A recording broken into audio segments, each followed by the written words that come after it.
This is the Nomestia podcast, where we return to home as a paste. You are welcome here. Okay. We're finally warm, aren't we? I'm sweating my actual tits off. And you'll be able to hear because, we've literally had there was no danger of us keeping the door shut today because we may have actually died. Because obviously we have to turn the fans off. So yeah, you're going to hear some background noise. I'll do what I can with the edit. I always do. Yeah, you do good. You do good. But you are going to hear the odd Spanish bloke calling his dog. What I will say is that everyone kept saying, Morocco's hot. Now, I understand it's all relative to where you are in Morocco, but what we've experienced for the last 7 months is not the weather that we expected. What I expected was to be sitting here sweating my tits off, much earlier on. We have spent 7 months, essentially.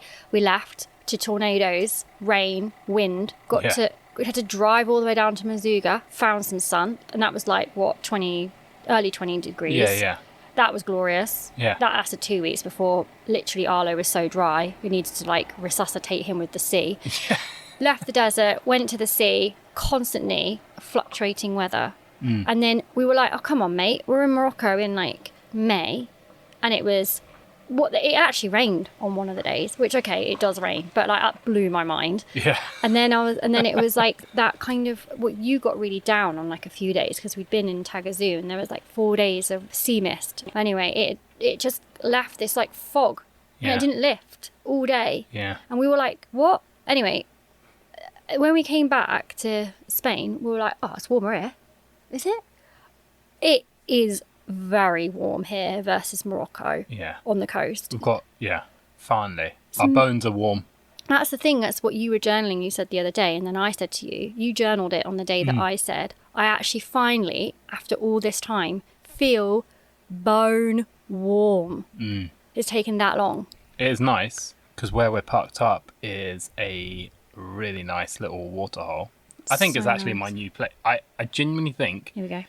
if you were picturing Ali's heaven, Oh, yeah. I think it would be this place. You did say, actually, you'd have your ashes scattered here. Yeah, a bit morbid. But, Well, it's because it's generally because it's so hot, I thought I might burn up. No, it's because I went to a cemetery and then Paloma came back and was like, Daddy, when you die, do you want to be buried whole or do you want to be scattered? Oh, yeah. And you were like, I'll be scattered at this place. Yeah.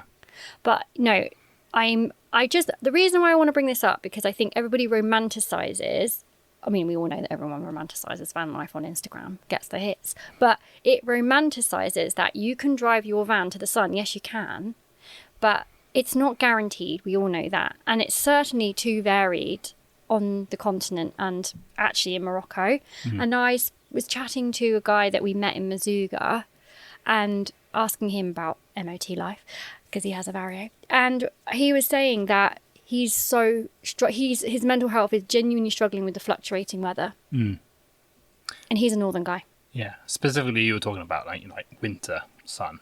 Yeah, I'm speaking to winter sun because, of course, now we're in June. But I'm not being funny, mate. I've just driven my van around like a blue-ass fly, literally chasing the sun. Yeah, chasing this, yeah. Yeah, and for the first time in this whole period, I haven't checked the Meteo Blue app to find out what the weather's doing, because I can wake up and I don't have to think about what I have to wear. Now, I know that is first world problems, but genuinely for me, and I am not the same person.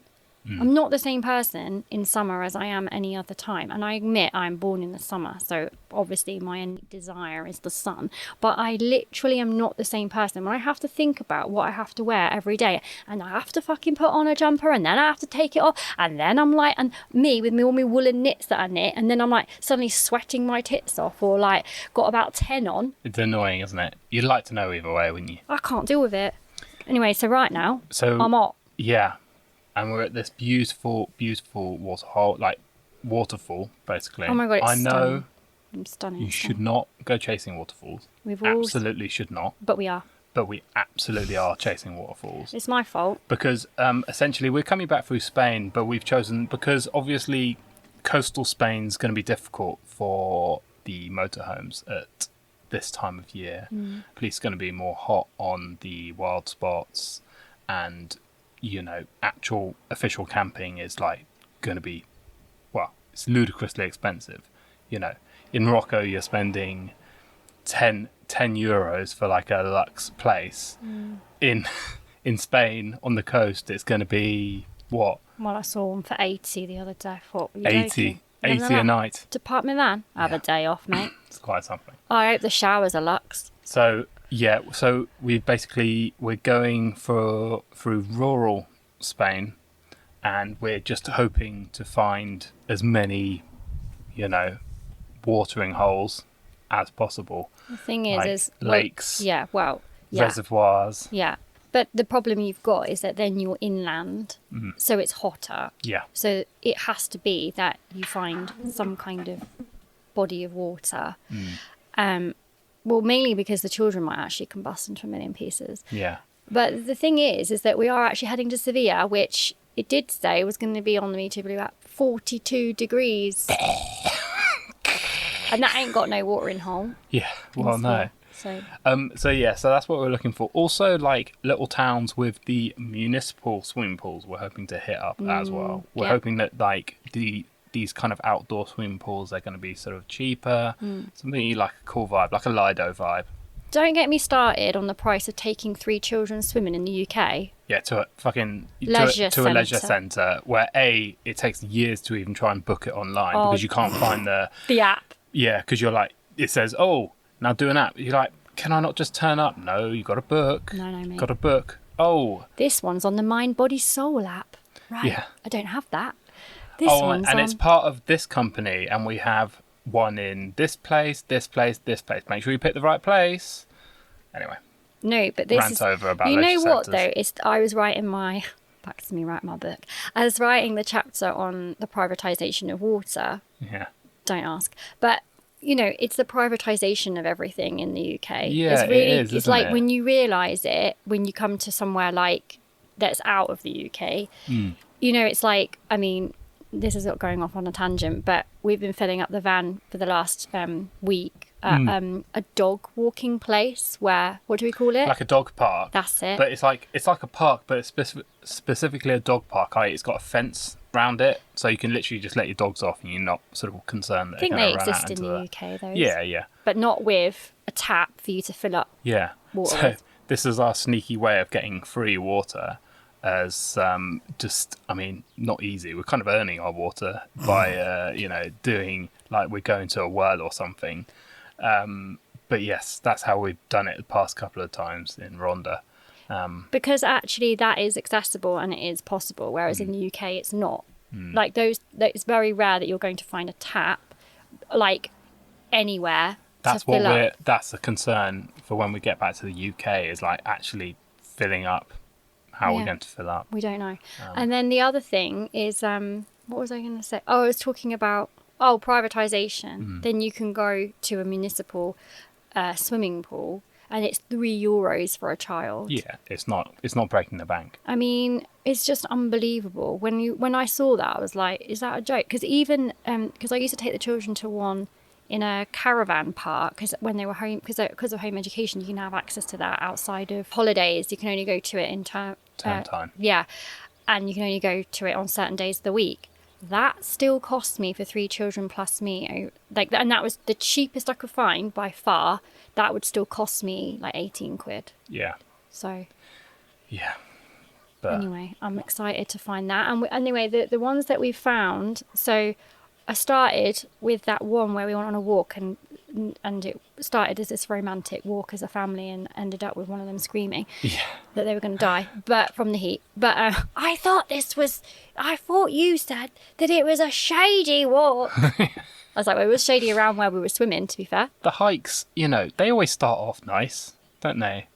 And we go in with the best intentions. When I see families like this, it's our hike with our children, I'm like, are you telling me, now tell me the truth, don't idolise this for Instagram. Yeah. Are you telling me, where are the videos of your child dragging their feet and screaming and telling you that they hate their lives because you dragged them on this walk? Come on. It's the videos I want to see. It's bollocks that all the videos are them with their like sticks, hi ho, off the fucking to go, off we go. Yeah. Yeah. No, sorry. Yeah. No, I don't. I'm sorry, I don't believe it. I mean, if we did the full sort of, if we went full on Instagram, I think that's all our Instagram would be. It's just like children like screaming, Moaning about something. But anyway, yeah. So Naomi's taken it upon herself to find these watering holes, and she's done. She's got progressively better. I keep saying, peaking. "Oh, you're not gonna outdo this one. You're not gonna outdo this one." Well, this one where we're at, which is Cuelva del Gato, which is outside Ronda. I don't think you're going to better this one. No, I mean, So maybe we'll just see. different vibes. Now we're going to exactly. do different vibes. I've got another one planned. Actually, you found that one. Next one that we're going to. Yeah, but we're going to basically, one of the things we're going to do is we're going to do a podcast at some point about swim spots, maybe in Spain and France as well. How many? We're only going to be in France 2 weeks. Well, I don't know. I feel like there'd be some in France as well. But yes. It's honestly, it's like this place, and this is a thing, I haven't explored Spain in this way, which we spoke to on the podcast before, but like people say they go on holiday to Spain. But I don't think I really understood what that meant if you've gone and explored places like this. Yeah. Because this place, I was like, this is something out of, I mean, I've been like dreaming of parking the van near these kind of spots, like absolute dreaming.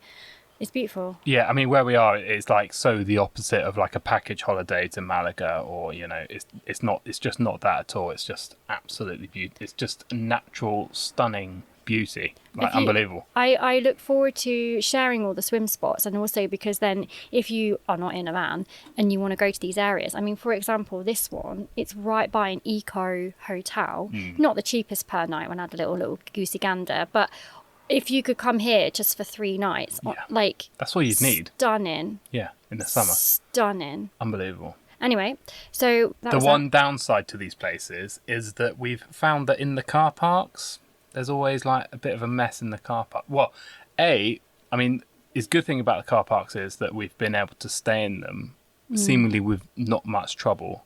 No, what do you mean not? What much? What have you had? Well, no, 0 trouble.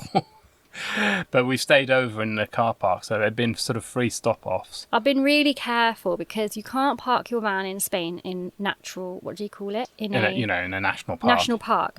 I get a little bit back to my beef on something. She's always got something to moan about with people. But people, they do go on about, I can't park my van anywhere. Oh, it's bollocks. It's like, what are you trying to do? Park in the national parks? Where are you parking your... Or right by the sea because you think that you can do... At the end of the day, these places are actually quite well looked after, to be honest. And so, actually, I mean, like, what we're going to talk about next, I'm sure, is part of this. But, like, if you're going to come here and do your shits in the corner and, like, because you haven't got an onboard toilet, and let's be honest, I've seen it with my own eyeballs. Like, sorry, no, you don't get a right to park your van wherever you want to park your van. Actually. So I've been looking really carefully on Park for Night on what feels like okay to park my dirty HGV in this very beautiful countryside. Yeah, absolutely. Anyway. You found some good ones. Yeah. Trouble is, like every time, seemingly twice it's happened now, we park up. First thing we do is open the door, let the dog out. The dog. Dog goes for a little roam. Daphne, what have you got there? Daphne, oh my God. Naomi, Daphne has got a tampon in her mouth again. Thing is, I know that she does it because when we had a little bin in the bathroom, which I like to ban, but you were like, I'm going to have a bin in the bathroom. She would sometimes get in there and I just see her chowing down on a bloody tampon. Sorry, we should have put like a trigger warning or something, or like. That is what dog. Yeah, but if you own a dog, then you know that's dog ownership. That's why I'm a cat girl, I think, really. Because you don't see them chowing down on it. Dogs are just disgusting, aren't they? Anyway, she's like full on shredding twice it. we've had that in different car parks. But then you look around and you're like, oh, there's not just a tampon, but like, oh, over there there's a pad. Oh, over there there's another. I don't understand it. It's like, what are you doing? Like, why are you doing that here? What? I'm really disappointed that women are just like leaving this in the car park. Also, every time like I go, because we go behind the bushes, and like you can just see there's like piles of tissue, and it's people evidently gone to like take a shit. Arlo literally like, came. Oh my God, are you not able to hold it? You coming out to the watering hole for the day? Like, could you not have like held it in for a bit longer and just been like, oh, I'll save that for no? The bush. Arlo came back and he was like, really noise, like, yeah, I saw a real human poo there. Yeah. Was it, Arlo? Yeah. Yeah. Absolutely. Shell shocked. I was like, oh my God. Because sometimes in Margate, sometimes you would definitely question if that was a human shit on the street. Not exaggerating. I'm not joking. Maybe. Oh, yeah, I mean, yeah. We know that it exists. There was. So, yeah, that's the only downside. That's the only downside. But the actual places are absolutely beautiful. If you look past the tissue paper. So that's what we've just been doing. We just went down. So we're going to leave this place and, move on today. We've been here like quite a long time. It's like a record for like a sort of completely wild camp up, isn't it? Yeah, maybe. What is Probably it? is, yeah. Oh, yeah, because we actually did have to leave to go and get this water. Supplies, yeah. And go to the Lidl. So, yeah. But I just took the children to the waterfall for one last time. Whilst I was doing that, Naomi was attempting to get some work done, which involves like having the podcast equipment out. And at the moment, you're trying to sort of do some. Well, do you want to just tell the people what you're trying to do at the moment? I mean, I'm trying to create relaxing meditations from a van. Yes. What I will say is that Craig outdid himself with the insulation, so the acoustics when you don't open the doors are fabulous. Yeah. But the reality is that wherever you park the van, where then you can take the children out of the van for entertainment purposes, Yeah, exactly. There will be people. So I'm sitting here and then you edit them for me, which is why I'm actually finally doing it. So if you've not heard of Insight Timer is this meditation kind of talks, kind of wellness app. It's been around for years, but it's free, but then they have a premium version as well. I upload all my audios free, apart from I've just started doing some premium courses. So I've just got one up there now. They introduced video in the last few weeks, which is a little bit annoying maybe, but it might also be welcomed. I don't know. Yeah. And I recorded 3 introductory videos to a specific topic, like what is the divine feminine, for example, or how to use oracle cards in the feminine. And then sitting here, so I basically prepared all my audios now, so I know what I want to do. And I've got about 50 to do. And I'm like, how long does it take to do 50? Well, actually, and just to say it's 50, and then on top of that, I'm going to do a 40-day journaling course. Have I told you that? A 40-day journaling course? Yeah, so it's... I don't know you've mentioned that to me. Yeah, That's insane. I think it's 40 days. Oh, mate. Yeah, and then, so I mean, I'm only saying that because I've got to edit it. Yeah, I know. But then I'm sitting here and I'm like... Yeah, so obviously... We're recording the podcast now and you can hear there's bits and pieces going on outside. Yeah. There's cars moving around and that kind of thing. Yeah. But obviously for Naomi's meditations... It has to be clean. It has to absolutely be... Can't be hitting this. Sorry. Yeah, it has to absolutely be quiet. Yeah. So the children have to be out of the van because you can hear them giggling in the background, number one. And then today's one, there's always like some kind of generic noise wherever you sit. So today's one, I was like... trying to pause it every time I heard a car go past until I realised the cars are going past every few seconds and I'd never get anywhere. So like a 10-minute recording turns into like 20, 30 minutes. Today it was this dog that someone was calling and I was like, you ever going to find this dog? It's like a tiny car park. How long does it take to get a dog back? And then I'm sitting here because it's so hot and I had to close all the doors, fans that's the off. Thing. So obviously, like we're saying, Naomi to do her meditations, because it has to be absolutely quiet, she has to have the fans off. Yeah. She has to have the doors closed. Yeah. So she's literally sitting in like a sweatbox trying to record these things. I honestly thought I was like doing a sauna. I was quite into it. Meanwhile, I'm having a lovely time. You're having a lovely time. Next to the waterfall with the children. Did feel a bit bad. Anyway, the meditations, if you search Naomi Gale, they're on there if you're interested, but don't have to listen to me. There's loads of people on there. I've been on there for years, but I've just never committed to it. And it's part of my deep work that we've spoken about. So when I've thought about how I want work to look, how I want nomestia to look, like what do I want it to look like? I don't really obviously want to go on Instagram. So I put a 9 grid up on my Instagram and then I've decided to focus on uploading work to Insight Timer. Yeah. So I think it's a slow, steady process, but it's really great just to have a chance to talk to the content that I've always spoken to, but in Yeah. a way that feels nourishing. It's just that choosing to do it in a van, although in some respects it's great because I've got nowhere to go. I have to do it, which is why I've never done it. You're editing it, so it has to be done. Yeah, it's like no excuses now, isn't it? But when you're listening to it back, you're like listening to me going, okay. Yeah, I was going to try and... What I will try and do, it might not be possible, but what I'll try and do is like edit some of the actual outtakes in, because they are quite funny when they come up. Because you're like going... Obviously, it's not really this content, but it's like me taking a mic is like, and breathe. Imagine yourself on a desert island. Oh, fuck it. Shut the fuck up. I'm like pausing it, and then Yeah, and then I accidentally like cancel it, and then I have to redo another one. I'm like, oh mate, I'm having a mare here.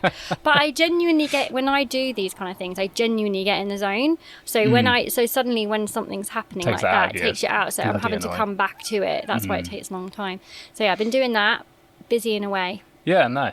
That's what you've been doing in the background. Yeah. So yeah, that was the other thing. So, so we've been at this beautiful waterfall for like a few days, but we did have to go back into Rhondda, which is like an interesting town. Did you want to say a quick thing about Rhondda? Beautiful gorge, but the town overall we found to be a little bit too touristy, didn't we? I'm just a bit disappointed. Yeah, I don't know. It felt I mean, it is beautiful. You can't say it's not beautiful. Well, I don't think it is but anymore.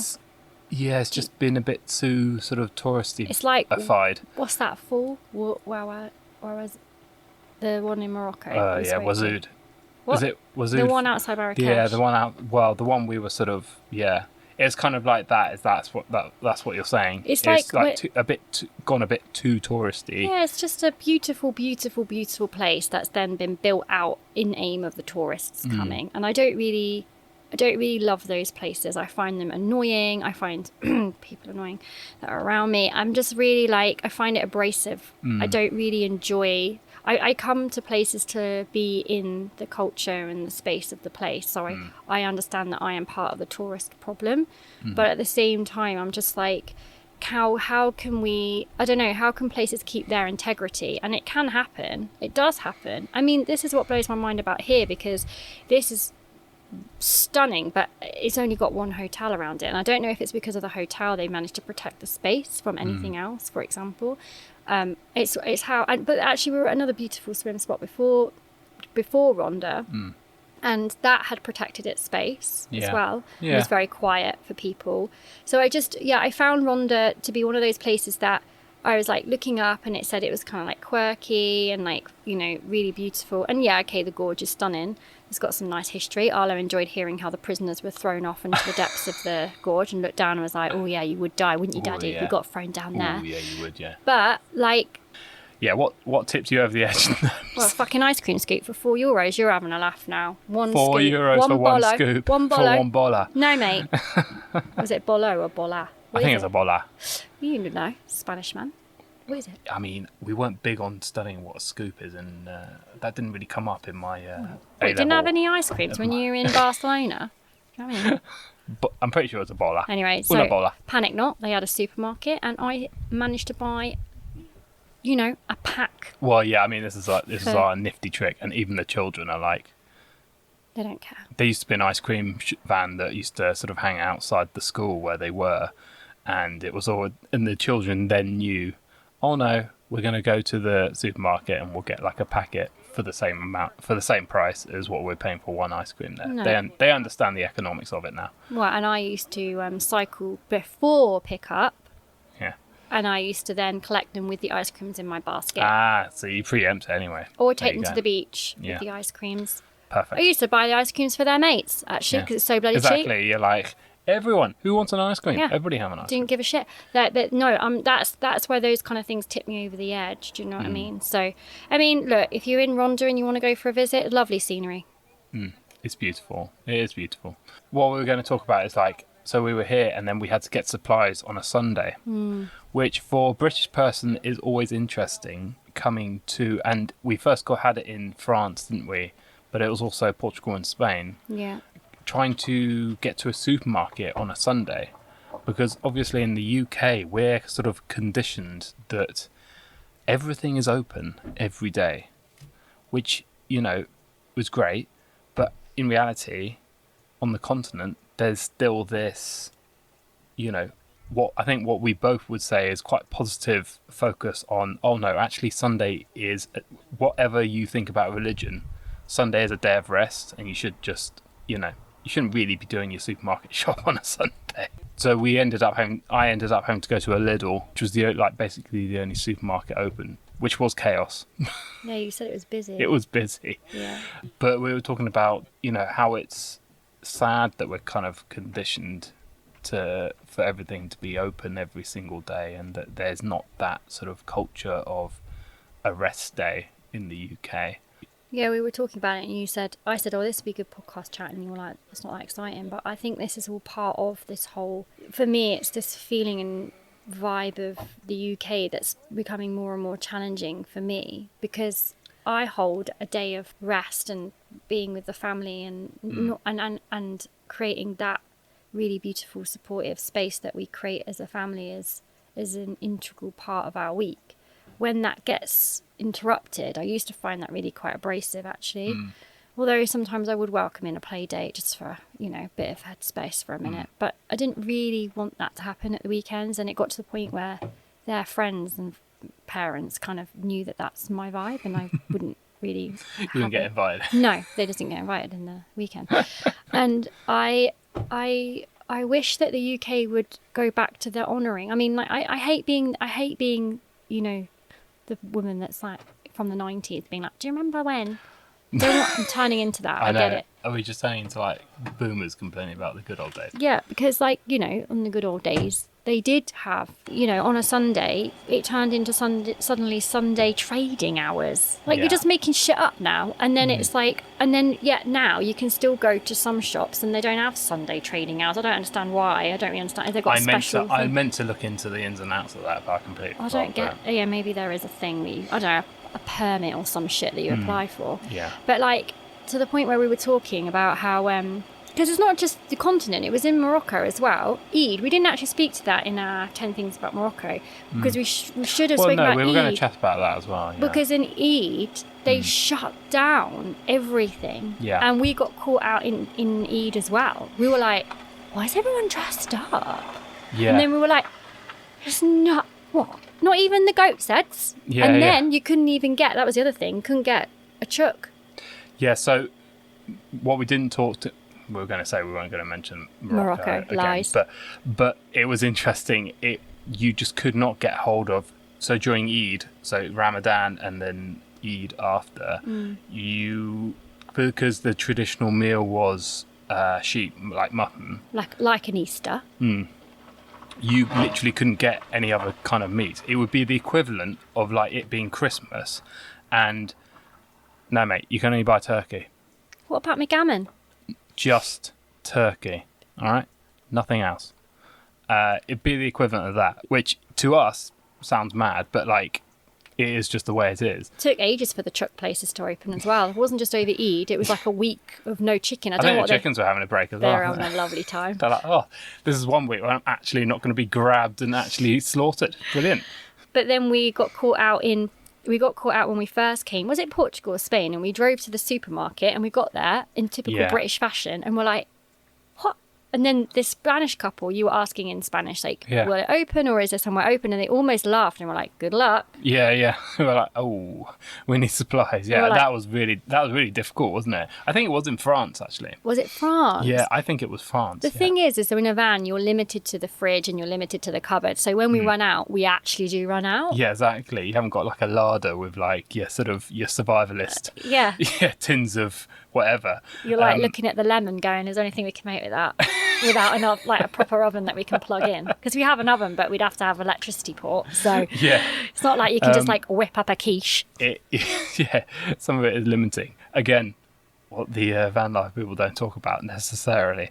It's like the limits to that. But then I think it would be easier if you were just a couple and you didn't have children. I mean, sure, you just live. I mean, we've had this conversation a million times. Like, it's a very different vibe. What can I eat? Like we're looking at the cupboard, like you've literally just eaten like you've literally just ransacked our cupboard and you're asking again. We've learned a lot about locusts since Yeah. we left in the van, and that's essentially what I'm living with Yeah. as they grow. I mean, Yeah, they are going for a growth spurt as well. So it's like, yeah. They are actual. I mean, I'd love someone to chaos. tell me how it goes. Does it get worse? Like when they get to because Arlo's turning 10 this year, so is he just going to keep eating more? Yeah, I thought teenagers were worse. Can I just- thought it was like, Can I just feed him cereal all the time? Yeah. Like, what do you feed them all the time? They're just like Dunno. constant. do I just get a trough? What? And they're not even bored. My children are like always entertained, really. Yeah. They're Yeah. not bored. It's not, yeah, it doesn't feel like it's boredom eating. No. Yeah, I know. Anyway. So yeah, no, we just found it interesting, and also so obviously in the Catholic countries it's the Sunday that's like the sacred, but then when we were in Morocco, sorry to use the M word again, Friday. it was Friday. Big one is Was the big one. What did he? Colin.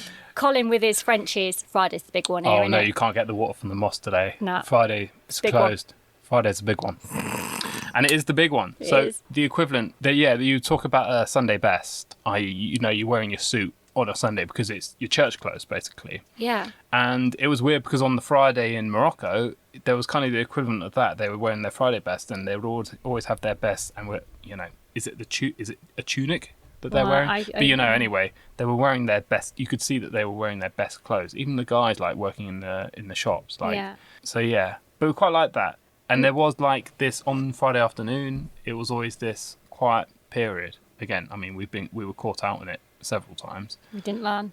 It's like then you come back here and you're like, okay, so Sunday, so we need to make sure that we get, and then Sunday. Well, we were resting because I was like, I don't drive the van when I'm on my period, so unfortunately we had to just wait for me to be able to drive, to be asked to drive. Yeah. But it was one of those ones. It was like a perfect storm in terms of that, unfortunately. But yeah, I find this acknowledgement that there is a day where we're not forcing everyone. Actually, then we were asking, when you work on a Sunday in the UK, do you get paid extra? And then I was saying, I think when I worked at Waitrose, when I left teaching and I worked at Waitrose when the children were young, I think I did get paid extra on a Sunday or a bank holiday a little bit.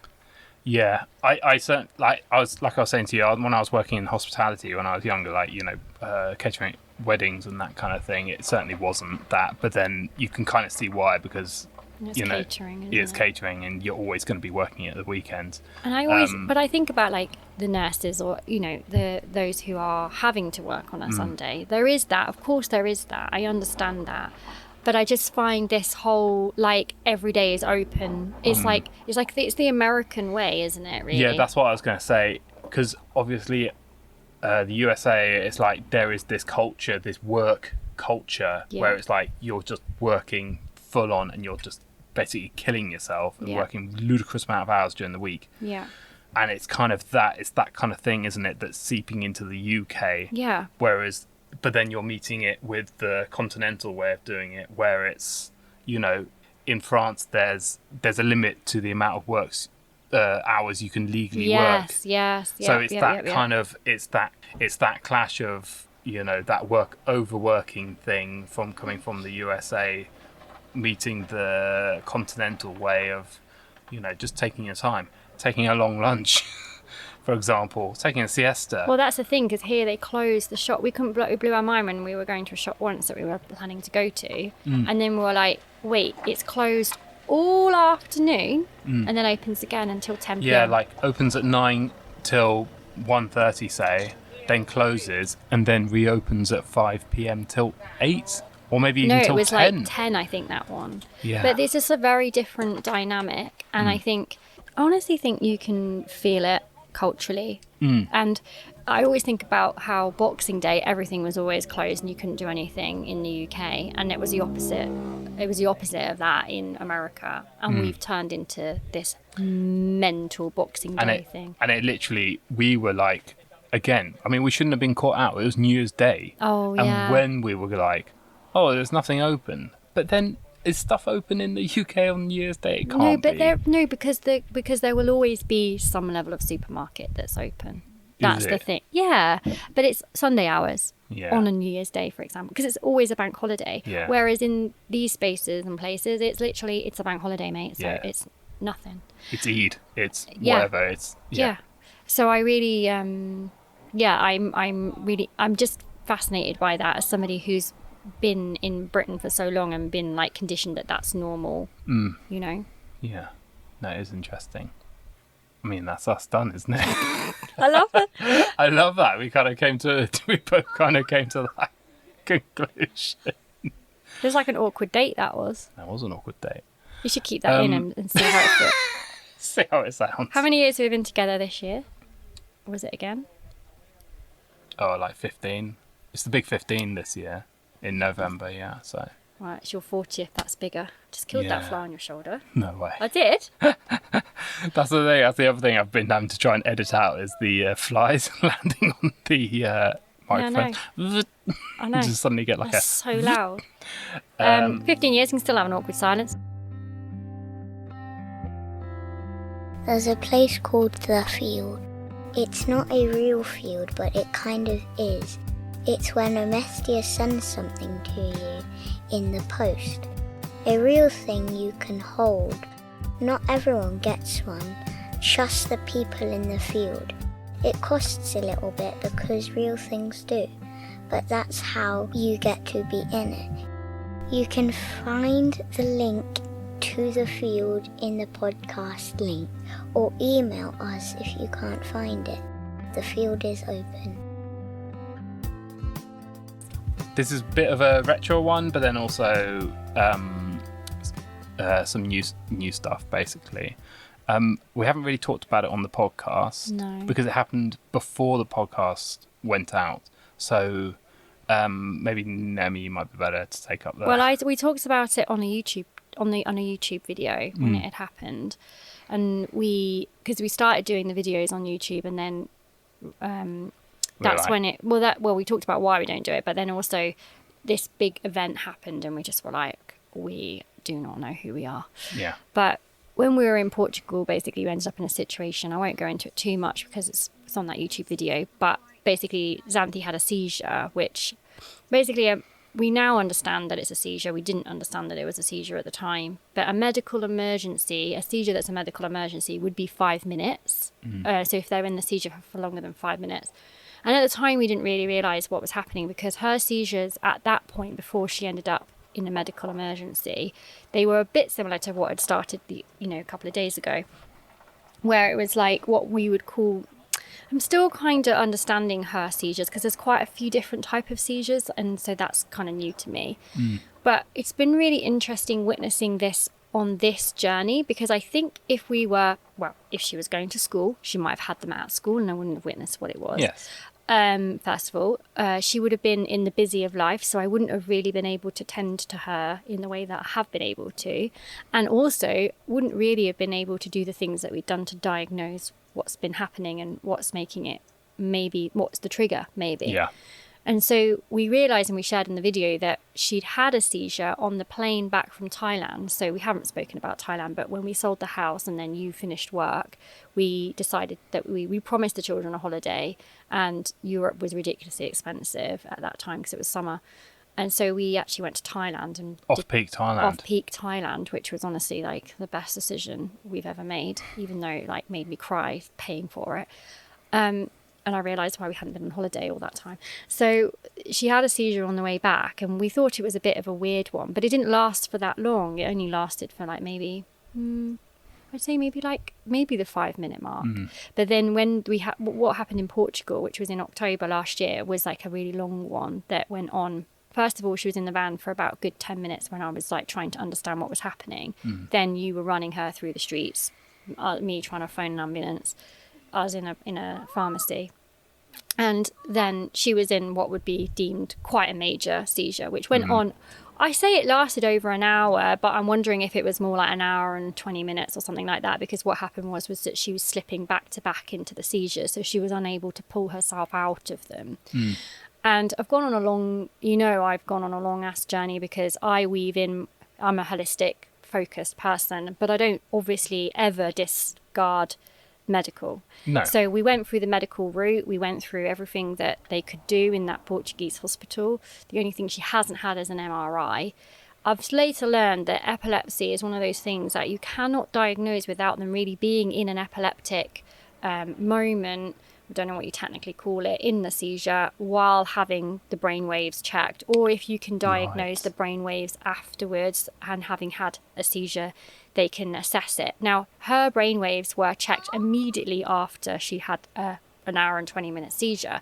They were cross-referenced with a medical professional neurologist in Lisbon, from Faro to Lisbon. So they had like the best eyes on it, and they still couldn't find the markers of epilepsy or the seizure when we know she had one. Yeah. So obviously they tried to understand why, and so on and so forth. They couldn't give me a concrete answer as to why she had a seizure. And I never take this, oh, cool, so my child was totally normal, just random and then, then she randomly had a seizure. Okay, why would that be? And how is that going to impact her life? Because we know, for example, epilepsy long term, she's not going to be able to drive. Yeah. So, we need to understand it. So, I was given options, and I'm not going to talk about and discuss the ins and outs of what we chose, because that would be, potentially pushing something that we did. But essentially, I've gone on a journey and I've understood it. And I feel like perhaps the trigger was gluten. So I spoke about gluten as the trigger before we left the continent. And what was really interesting was that we haven't had a single seizure since that October. Now, I say that as in we haven't seen what would be deemed a longer than 5-minute seizure. We haven't registered. Yes.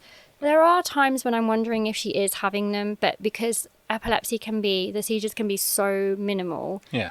Can be fleeting. Yes, it's difficult. And there have been times when basically she's looking at you or past you and you're saying her name, but for a second she's not there. Mm-hmm. And because Xanthe can be quite etheric, it's quite difficult to know if that etheric is she's having a seizure or she's just not listening in that moment. Yeah. And there is definitely a balance with her, because she lives in this etheric world, which makes a lot of sense now when you look at the seizure and how the seizure presents itself. Yeah. For her, because the one that was in on the plane and in Portugal had elements of this kind of what we saw the other day, but then turned into what you would deem as, what does a typical seizure look like for an epileptic? It was kind of like the foaming and the eye twitching and that kind of thing. Yeah.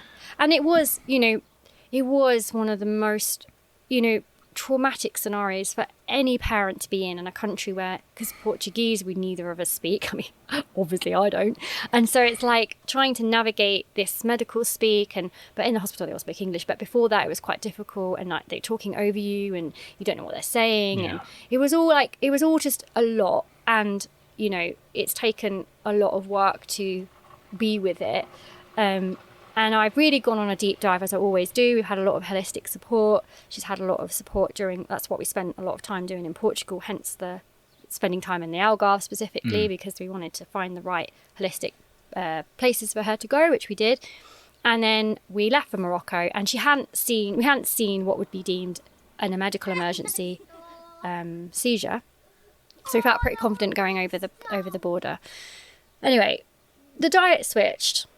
Yeah. And I kept saying, I think gluten, but the diet has switched anyway, because in Morocco, you're either eating all gluten or you're not eating gluten, and we didn't want her eating any gluten. So she had no gluten-free. There was no gluten-free oats, which we mentioned the other day, ironically, on the last podcast, and so on and so forth.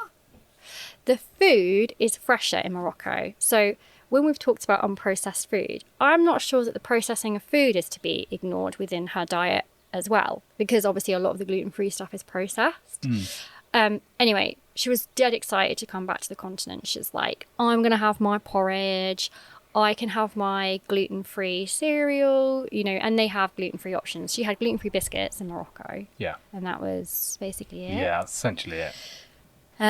Anyway, I know, because like when I had the acupuncturist, she was like, well, I would just give her, what was that stuff that we tried? What was it for porridge as a substitute? Oh, tapioca.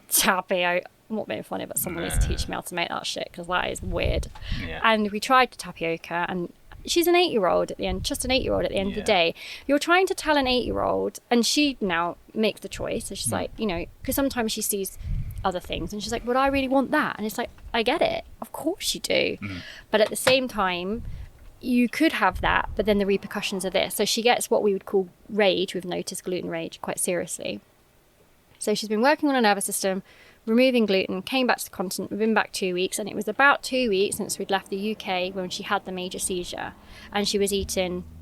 At that point, we didn't realise gluten was an issue, and we didn't realise she had seizures. So she was having your croissant for breakfast, you know. And she was regularly eating gluten. So we were like, right, I was like, gluten, there's studies to show increases epilepsy, the chances of. So we're gonna go on that route. It obviously affects her gut. She gets major pains. That was the biggest sign that she had before that first seizure. Anyway, we were in the van, we're by this lovely falls. It was like 10 p.m. and she'd been complaining of like, she gets like reflux if she's eaten something. And I was baffled at that point because I was like, but she hasn't been eating gluten. She hasn't been eating gluten. But then she was saying, oh, my tummy hurt and blah, blah, blah. And she was just saying that. And then she was like by us. And it was just like in Portugal where she's with you, then she's not. Yeah. And you hadn't noticed really. But No. then the Denala and Paloma had noticed. This was, in some respects, holding her in it, even though technically it was a medical emergency because it went on for longer than 5 minutes. But it was a seizure that meant that she was there. So she's like there and she's like not there. She's like, it's just in some respects, I think for a lot of people, this would be fucking scary. But because I suppose because of witnessing so many women in this like portal for the work that I've done, witnessing myself and knowing that myself, I've been, you know, through breathwork journeys, there is something quite fascinating by where she was. And I had this time to sit with, she's in it now and she's been in it now for 5 minutes. And I know that. And I got you to set a timer way after probably the 5 minute mark anyway. And you said it's now hit 5 minutes.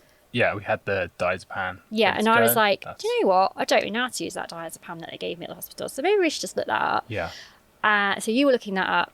And I was ready to give her the diazepam at any moment. I was just wait, and I wanted to see if it flipped into the foaming and into the sort of the more medicalized seizure. Yeah, exactly. Medically, what would we see as the atypical, the scary version, really scary version. Yeah. So I was like, okay, and she's there, and she's like grabbing my face, and she's like switching the light switch on and off, and she's like looking, and she kept pushing me away at some point, my face away, so she could look behind me and look up. And I was like, mate, she's saying something like, like something. It's like she's in a like ancestry, like what is she in? She's in another world for a second, Yeah, and then she was like playing with my nose rings, and then she was like playing with my eyelashes, but she's not there because you're saying, "Hey, Xanthe, I'm right here with you. I love you." You know, I was saying like, "I love you. I'm right here with you. Do you need anything?" Like just talking to her, she's like just not there.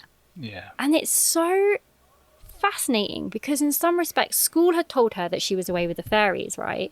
And that school had said that she couldn't concentrate and so on and so forth. But when you see her in that moment and the recovery that takes, and we don't know how many of those fleeting moments that she's having, as parents, I find it like fascinating that I'm getting to witness her in that. But also because of the van and switching from, we were in Morocco diet, now we're in Spain diet. She didn't have one in Morocco, but she's had one in Spain. It's been 7 months since she's had one. Why is she having one? So now we're on this like journey of, okay, what does it mean for her diet wise? And that's really tough because now I've got to say to her, okay, babe, so thing is, you know that lovely porridge? I think it might be the oats. I don't know, but it could be. They are gluten-free oats, but you know, we've heard stories of people still struggling with the gluten-free oats in terms of that. And I looked it up and there's studies on it and so on and so forth. So annoyingly so, even though oats are naturally gluten-free, but obviously it's the cross-contamination. We all know that happens. That's why they label it as gluten-free. But then obviously it can still impact those who are celiac. There is celiac in my family, which is another reason why I'm quite high alert about it. I can't tolerate gluten. Arlo and Paloma say they can, but we all know that they can't fully. And they're just like, they're brushing that to a side. No, mummy, I'm absolutely fine eating that donut. Okay, babe, sure. But for Xanthe, obviously, you know, it's manifesting in this way. So now we're on another journey trying to see what happens by removal of this. Just going to try and do some, you know, experiments, which I think is only what they do anyway. Well, of course, it's power of determination. It's like power of, what's the word? Like when you take it out of... It's like trial and error. Trial and error, and you're like, okay, but The only thing I'm annoyed, because I did all those blood tests for her, because in Portugal, this is what's so wild, in Portugal you just get blood tests on anything. What do you want? Do you want blood tests on? Yeah, great. They add it on everything. And I didn't do the celiac test because I only learnt about the gluten thing after I was doing the test for the other deficiencies that might be present for her. So I'm a bit annoyed about that. So I'm contemplating whether I could get one in Spain as easily. Oh, yeah, we'll have to look into that. Yeah, because it might be good just to see if there is actual celiac disease, which there might not be, but it's very interesting how she reacts so much to gluten. But interestingly, you cut out gluten then. Well, I'm kind of back on it a little bit. What have you eaten? Well, because we had fajitas and also I was eating wrap, but I'm really not, On the bread. not a lot, but Yeah. I'm not sort of completely off it. Because I struggle with sort of anger issues from time to time, and we were wondering, because I went for a phase in Morocco when I was eating, because in general I didn't eat that much bread, but then I went for a phase in Morocco because when they bring out tagine, always like a big basket of bread, so I was always like mopping that tagine with the bread and like making sure that was clean as a whistle. So I was eating quite a lot of bread, and then it sort of it kind of felt like it was creating this more sort of fuzzy brain thing, and was making me sort of more angry in general, maybe a bit of gluten rage. So we kind of sort of cut it out, and it felt, again, it might be complete placebo. I'm all for a placebo anyway, but like it kind of felt like I had a clearer head when I wasn't eating so much gluten. I've had the odd bit of gluten now, but we'll see. Interesting. We'll have to just see if I fly off the handle. But it is interesting. I am really fascinated by this whole gluten thing. Yeah. But I think, it's just one of those things that she's now going to have to navigate. I've said to her, she's got to tend to her nervous system because this is all part of it, right? And she's like, because sometimes she finds things frustrating, but we never know whether she's frustrated because she's had a moment of a seizure that we've missed. Yeah. And it impacts, so afterwards, because obviously when she was in the hospital, it was all managed for like 2 days after. So like she had ibuprofen, paracetamol, as well as the medicine to try and stop her from going into any others. Whereas now we're doing this without that, because the option was quite simply give her the diazepam and take her into a Spanish hospital, or remain with her and see how this goes. And she actually came out of it probably at about the 15-minute mark, so there was nothing like the one in Portugal.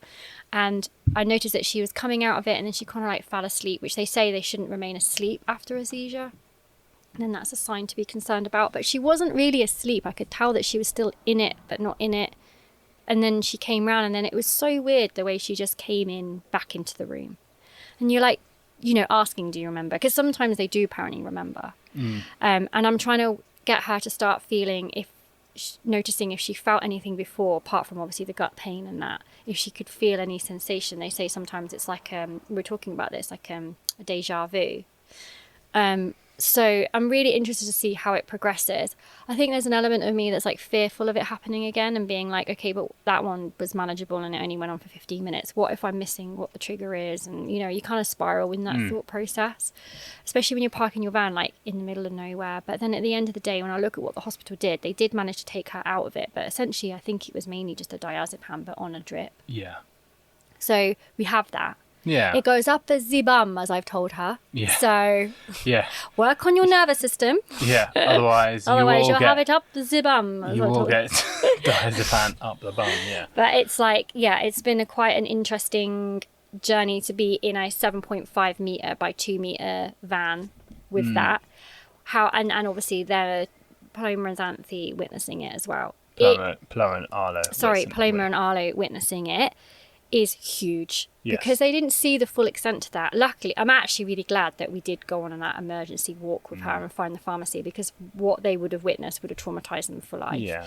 So this was the first time they were seeing it for a longer period of time. They only saw it for about 5-10 minutes before, but this was a bit longer, and it was a bit more thorough in the journey, I suppose. So we're talking about what that means for them, because they've always been on the lookout for any momentary seizures in her as well when they're playing. So it's a very interesting journey to be on as a family, and for it to have happened at this point in her life while we're doing this, I suppose. Yes. Yeah. No. Just glad that assuming she's okay. We just have to keep keep an eye on her, don't we? Yeah, she's got a headache the last couple of days, which makes so much sense. But it's just one of those things where when I've gone into the journey of like what it takes to be diagnosed as an epileptic and like seen some video, I've watched some videos, you know, it's really hard to watch somebody in a seizure. But it's given me a really good grounding and understanding of what I'm actually dealing with and how somehow, annoyingly so, it's not clear medical wise like how we can help every individual person because it metabolizes, is that the right word? It comes out so differently for each one. And I read on like Facebook groups how there are these people who affected their life. I mean, they're having them like every day. This isn't like this isn't once in a 7-month scenario or fleetingly. They're having serious seizures, or their children are, and they can't even get a diagnosis. So I mean, it's a journey and everyone's on a different one, and I feel really blessed that I can witness her and hold her in whatever's coming up. It is. We're lucky that we can support her with that as a family. Yeah, definitely. That's great. Is there anything else, my beautiful? Oh, no. I'm just sweating and ready for a dip while you tie them out. After my meditation. You can have a dip. Yeah. And Lovely. then I'm excited because it's Arlo's birthday coming up, so that's why we're on our way to Sevilla, because we've promised him a brick market Lego session visit. Basically, a big Lego shop that's outside Sevilla. So we've promised that, and I'm like gonna go. We're gonna do it, and we're excited. And then we're gonna go back into the hills to find more swim spots so that we can prepare. So. Look out for that one in the future. Swim spots. Thank you so much for listening, as ever. Thank you. Nomestia.